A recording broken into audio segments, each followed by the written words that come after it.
కూతురి పెళ్ళి అంటే ప్రతి తండ్రికి ఓ భావోద్వేగం. మంచి అబ్బాయి దొరకాలనే ఆరాటం.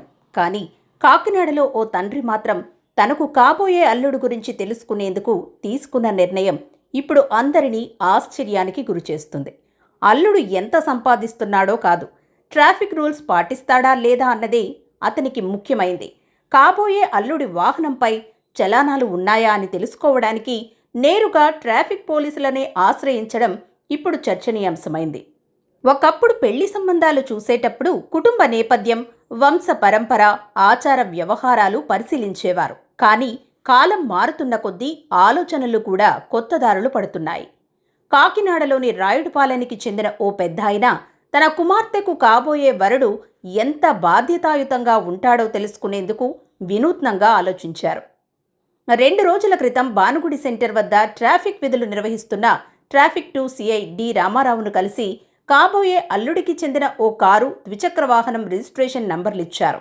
ఆ వాహనంపై ట్రాఫిక్ చలానాలు ఉన్నాయా, అతను మితిమీరిన వేగంతో వాహనం నడుపుతున్నాడా, మద్యం సేవించి డ్రైవింగ్ చేసిన కేసులున్నాయా అని ఆరా తీశారు. మొదట ఈ ప్రశ్నలు విన్న సిఐ ఆశ్చర్యపోయారు. ఎందుకింతగా తెలుసుకోవాలనుకుంటున్నారని అడగగా, నా భార్య చనిపోయింది, ఒక్కగానొక్క కుమార్తెను ఎంతో ప్రేమగా పెంచుకున్నాను, ఇప్పుడు ఆమెను బాధ్యత తెలిసిన వ్యక్తికే ఇచ్చి పెళ్లి చేయాలనుకుంటున్నాను అంటూ ఆ తండ్రి భావోద్వేగానికి గురయ్యారు.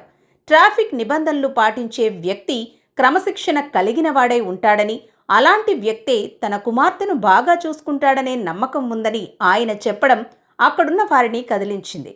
దీంతో traffic CI D Ramarao app ద్వారా ఆ వాహనాల వివరాలను తనిఖీ చేయగా ఎలాంటి చలానాలు లేవని తెలిపారు.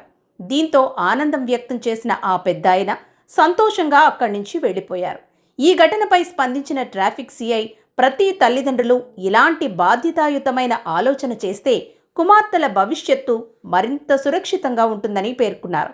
ప్రస్తుతం ఈ సంఘటన కాకినాడలో ఆసక్తికర చర్చకు దారితీసింది.